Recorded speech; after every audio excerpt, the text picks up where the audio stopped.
Hey everyone, good morning from Admiral Seabass. Welcome back to my war room in the great state of Indiana, and welcome back to Operation Variation. This is U.S. Pacific Command Turn 1. A little bit of housekeeping.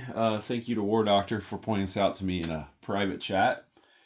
Soviet Far East Command actually has 2 major army bases now, and then they get 3 additional tech rolls from the scenario rules. So I missed a tech roll. So we will go Advanced Airborne Doctrine, which is Tech 14. I need an 8 or higher. That's a 6, so it's a miss. Doesn't matter. Okay, so U.S. Pacific Command Tech. They're going to go for PGMs, AMD, Advanced Logistics, and long-range missiles. You need an 8 on these 2 dice, I need a 9 on this one, and I need a 7 on the black dice. So help me remember that, please. All right, so I did get Advanced Logistics. That's good. That's complete. I did advance long-range missiles, but I missed the other 2. So let's go. So I hit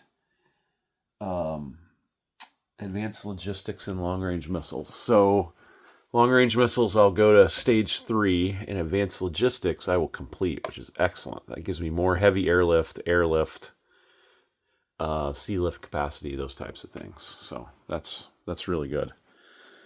All right, so diplomacy. At this stage in the game in Scenario 1 in the new V2 rules, I only have one minor faction that I have a cooperation treaty with, and that's Indonesia. So I'll roll 1 die to try to get Indonesia to sign a defense treaty with U.S. Pacific Command. And that's an 11, so that is a success. So we will go down here. And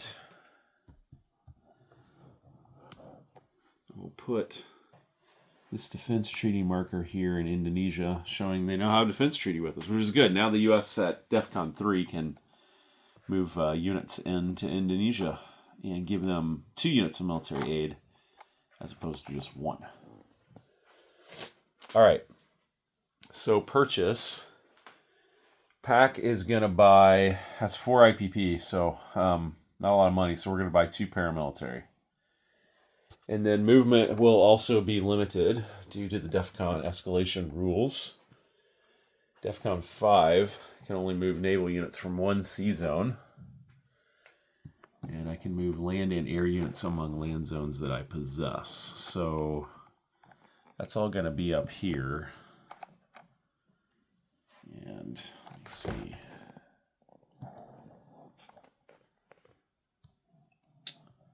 That's slightly better. Yeah. All right. So the naval move. This fleet in P-25 is going to go P-15 and P-7, just south of Alaska. And then, however, all the air units have to stay on their carriers. So I cannot move the attack bomber off. It'll have to stay on that carrier. So, which is fine.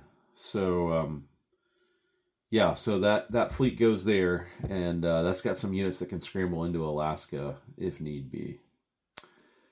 And then I can move along land and air units among land zones I possess. So this next gen MBT is going to sea lift 1, 2, 3 into Alaska.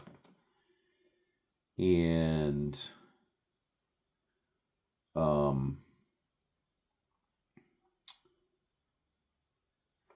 this light infantry is going to airlift into Alaska, giving me 2 there. And why not? Let's show heavy airlift. So here in Guam, we have a SPAG, which is an artillery class unit. It will heavy airlift to Alaska. Actually, no. Let's heavy airlift him to the Aleutian Islands. And then Actually, then let's sealift this paramilitary. Oh wait, is that home country? That's not home country, is it? So he can't do that. But let's airlift from Hawaii here to Aleutian Islands.